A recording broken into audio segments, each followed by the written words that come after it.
Hemos seleccionado siempre, esta es la segunda edición de IEF Market Forecast, y básicamente lo que intentamos es traer a 4 gestoras que puedan aportarnos una cantidad importante de diferenciación.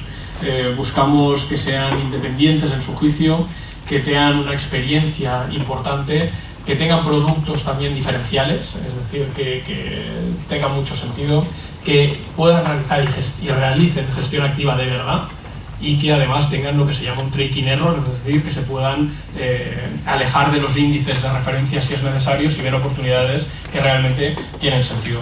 Por eso seleccionamos muy bien a las gestoras que siempre participan en este evento.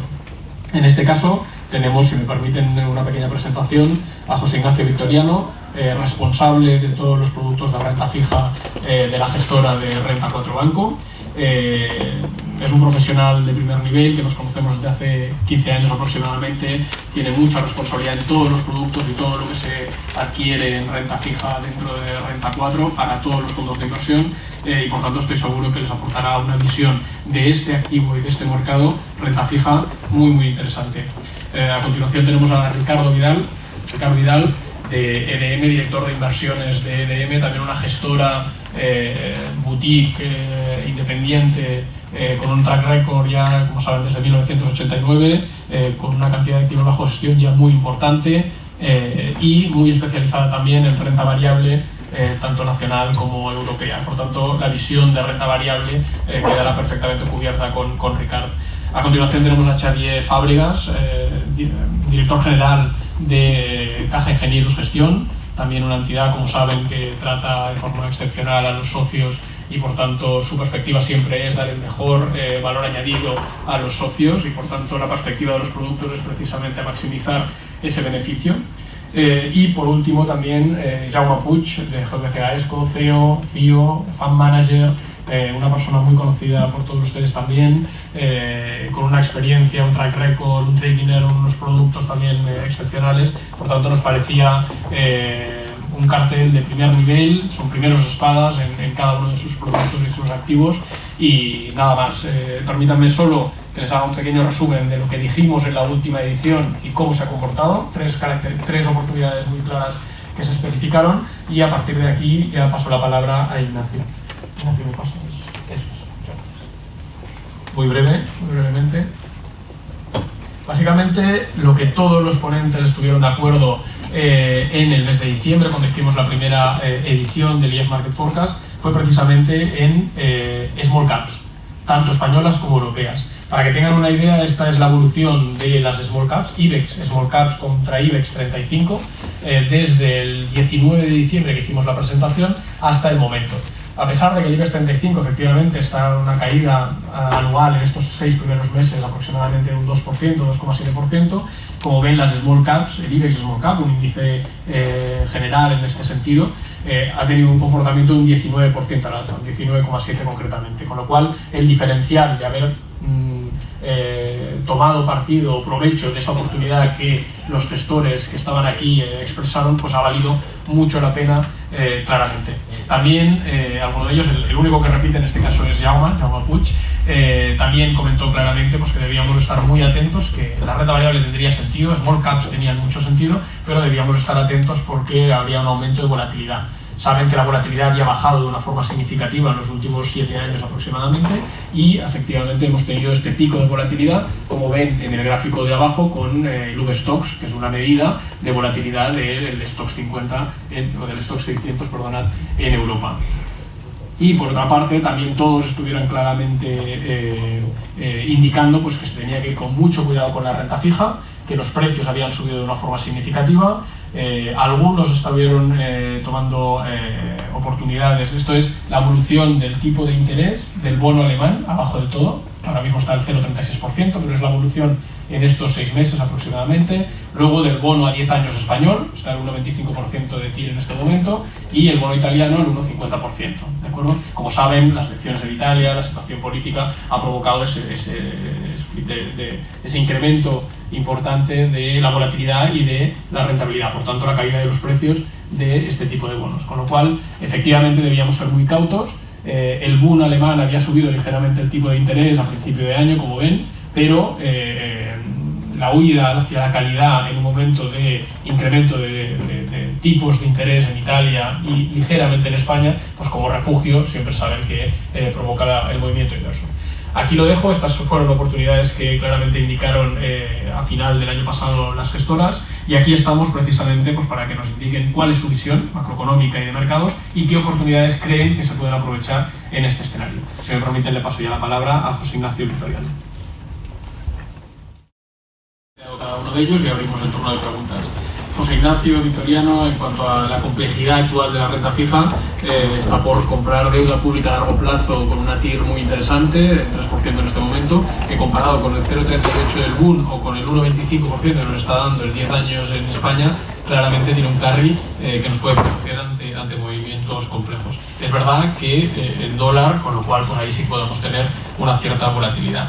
También es partidario, lógicamente, de buscar, que ellos lo pueden hacer, bonos muy concretos de compañías que quizás pueden ser en este momento más high yield, pero que tienen mucho recorrido y que el carry y la TIR también está a un nivel muy interesante, por ejemplo el de OCI al 4% de TIR, con además con una call en 2020 que lo pueden ejercer, creo que me he sometido anteriormente también. José Ignacio. En cuanto a renta variable, Ricard, por ejemplo, pues claramente renta variable mejor que renta fija, porque en renta fija yo creo que hemos quedado todos que efectivamente pueden haber oportunidades, pero es muy complejo y puede haber una burbuja. Renta variable europea, porque está más temprana en el ciclo que la renta variable americana, los incrementos de beneficios del 10% en los próximos 2 años y compañías de sectores que presenten unas características muy concretas. Y en cuanto a las compañías, sobre todo negocios familiares, perspectiva a largo plazo, barreras de entrada, alta rentabilidad e incremento de beneficios.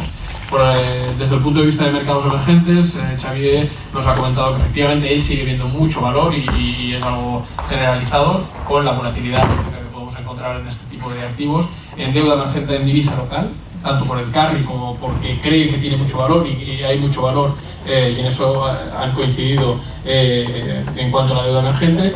Y en renta variable, claramente un PER de 12,5 veces en compañías que pueden estar creciendo, que están internacionalizándose, contra un PER de 17,5 que pueden tener las del SP500, no está nada mal, no está nada mal. Por tanto, también apostando a este tipo de compañías, lógicamente con diversificación de activos y con gestión activa profesional. Y Jaume, finalmente también, haciendo un análisis tanto de renta variable como de renta fija. En renta variable he entendido también, Jaume, que estáis viendo más oportunidades en value que en growth, sí, claramente. Sí.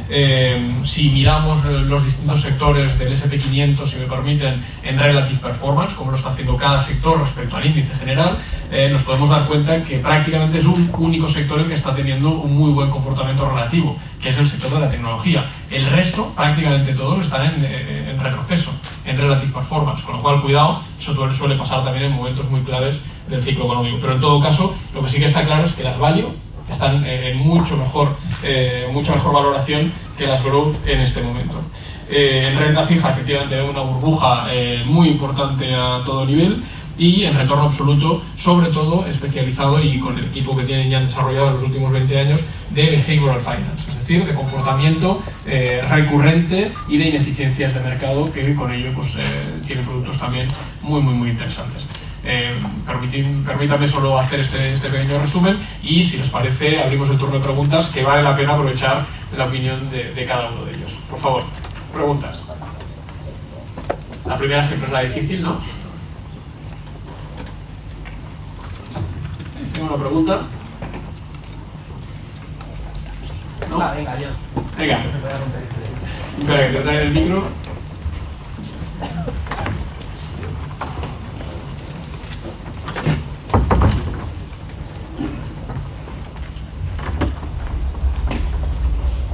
Mi pregunta es para el señor Puig sobre las ineficiencias financieras. La última que ha mencionado, la ineficiencia no financiera, en este caso de los gestores profesionales. Quizá no la he oído bien, pero ¿la ha determinado? ¿Está vinculada a la psicología de los gestores? Bueno, se la explico, ¿de acuerdo? Pero no era mi intención. Vamos a ver, no es que lo haya obviado, es que... No, vamos a ver. El tema es el siguiente, ¿no? Les pongo un ejemplo, ¿de acuerdo? Imagínense ustedes que es consistentemente... O sea, imagínense que en Bolsa Europea hubiera 2 fondos, por ejemplo, ¿de acuerdo? Un fondo consistentemente invierte en empresas growth, de crecimiento, ¿de acuerdo? Y hay otro fondo que consistentemente invierten en empresas value. Saben que estos fondos los hay. Bien, supongan que están todos puestos en la misma categoría, ¿de acuerdo? Bolsa europea.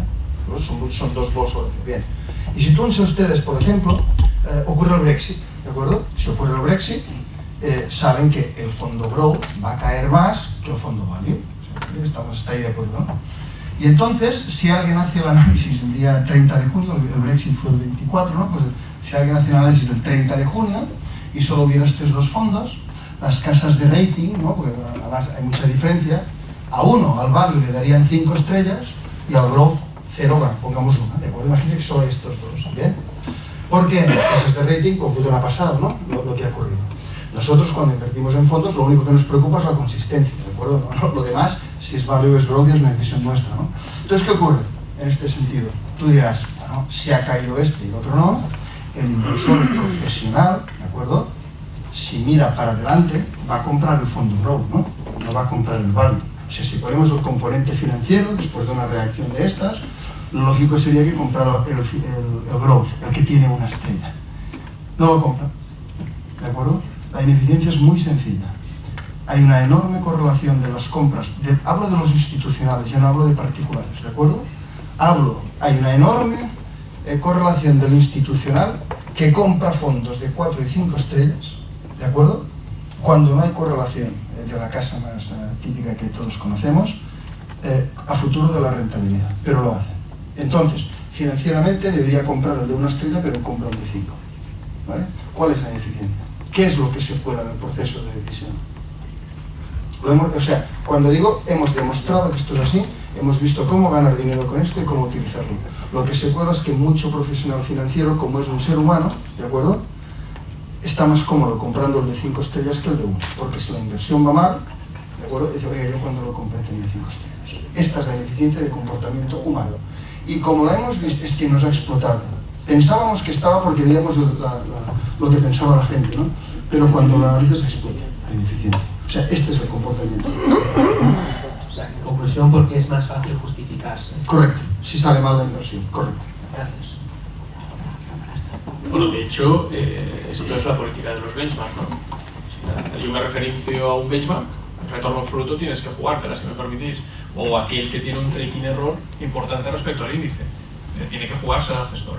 Todos estamos más cómodos si, oye, seguimos lo que hace la mayoría, si lo hago bien relativamente, pues mira, gano algo, si lo hago mal, pues le pierdo algo y por tanto no tengo un riesgo específico. Por eso, el haber invitado, si me permiten, a casas, a entidades que sí que tienen ese tracking error, que sí que claramente tienen convicción y en sus fondos pues así se constata. Es importante. ¿Otra pregunta? Hasta qué punto la ignorancia de la cultura sobre economía ha influido en que la política ha irrumpido de forma demagógica con estos movimientos populistas. Un ejemplo concreto fue cuando la señora Colau, antes de ser candidata, vino aquí al patio de la Bolsa.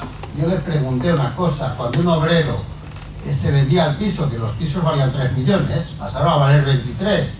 Digo, estos 20 millones, ¿qué banco se los quedó? Intenté la pregunta, dice, això és culpa de tots y tal, no es culpa de tots. Yo pienso que ahí todo el sector de la izquierda, digamos, dejó de informar y proteger un poco a la gente para la cual estaban subvencionadas, refírase los sindicatos, las organizaciones estas tan famosas, ¿no? Que se dedican siempre a proteger a todo el mundo, ¿no? Entonces yo, concretamente, y también en España, por ejemplo, se ve que el nivel de inversión es muy bajo de los particulares, el nivel de inversiones, ¿no? Que no es como ocurre en otros países, ¿no? La tasa de este mercado. ¿Me has entendido un poco? Sí, bueno, no sé a quién dirige la pregunta. Me refiero hasta qué punto es peligroso que la masa, digamos, de electores, como ha pasado en Italia, por ejemplo, que cómo se puede ser tan imbécil de plantearse salir de la Comunidad Europea. O sea, esa falta de conocimientos, digamos, de economía, financieros, pues ¿en qué momento habrá que salir y explicarles a la gente una cosa muy bestia que yo digo? Que el binomio de ser pobre y tonto van juntos. Y entonces, hasta que no digamos las cosas claras, pues seguiremos alimentando Pues eso, masas. Muchas gracias por la pregunta. Vamos a ver. Yo puedo hablar así porque nadie me paga el sueldo. Luego le daré básicamente, entrar en temas políticos no lo haremos, no es el objeto de esta mesa. Sí que es verdad que el mercado es dueño y señor, si me permiten, el mercado como tal, pero el mercado somos todos, con nuestras acciones diariamente. Ha comentado el mercado inmobiliario. Creo que en este momento pues, podríamos analizar perfectamente qué está sucediendo en Madrid y Barcelona, qué está sucediendo en el resto de áreas, qué están haciendo los mercados internacionales, cómo están entrando claramente a invertir en España, por ejemplo, y aquí en Barcelona claramente lo hemos constatado también, pero creo que sería algo que se nos escapa un poco del objeto de esta conferencia. Bueno, muchísimas gracias por la apreciación. Muchísimas gracias. ¿Preguntas? Sí.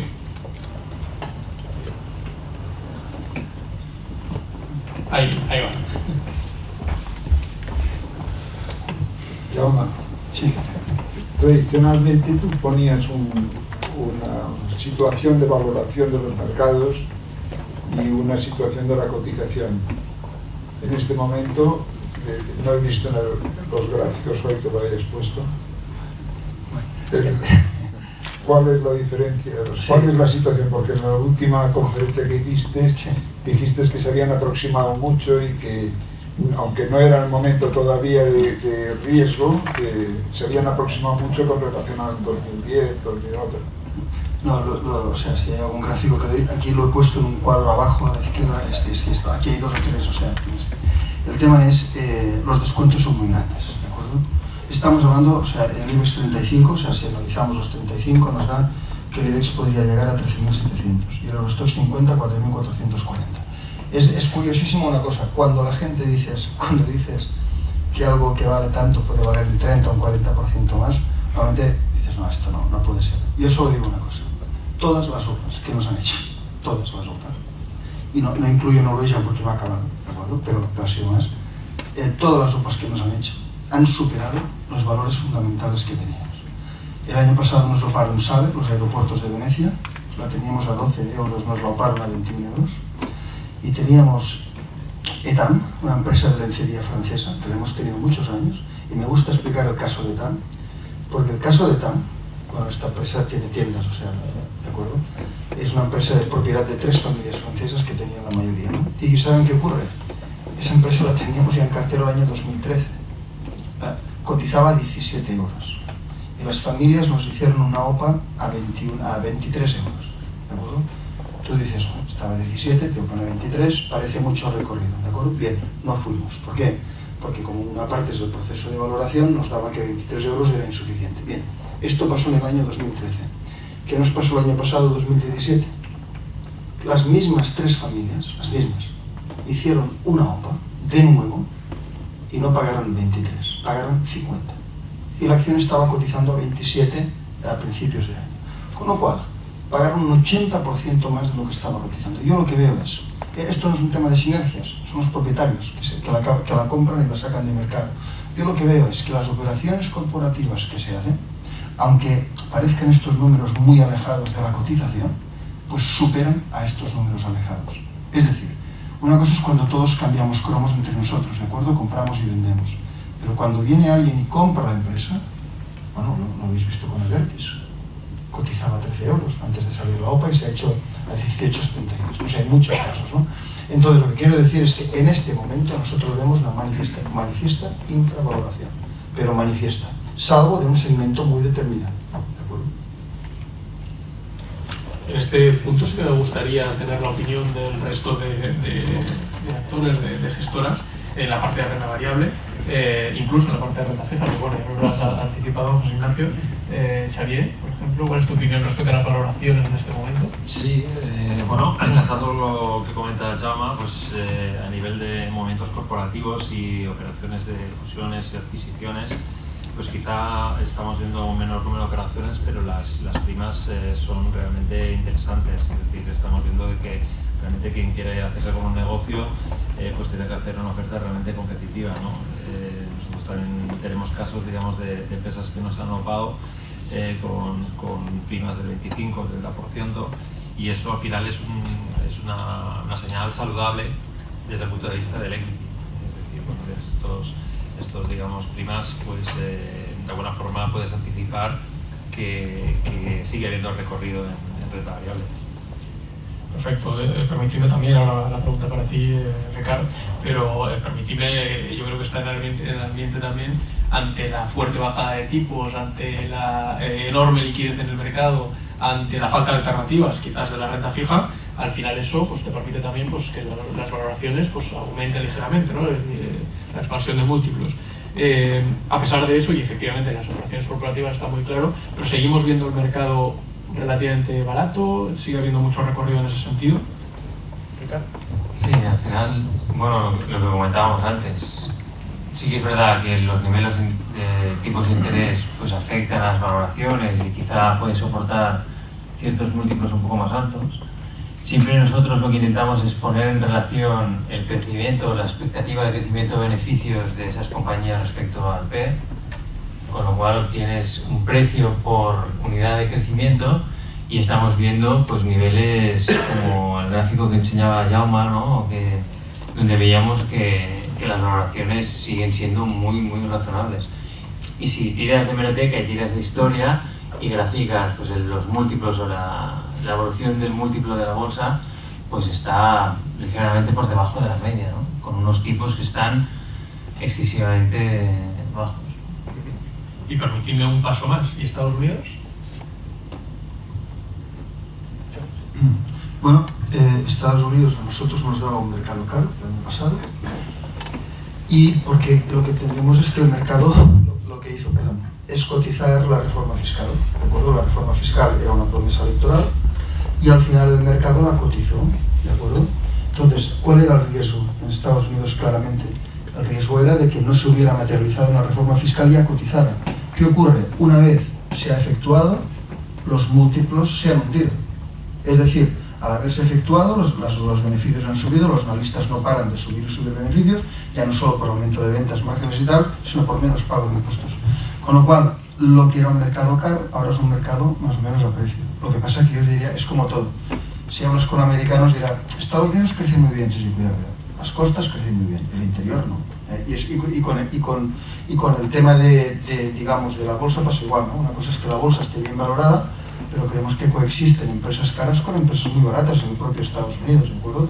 Es un mundo muy particular, ¿no? Siempre estamos hablando de una media.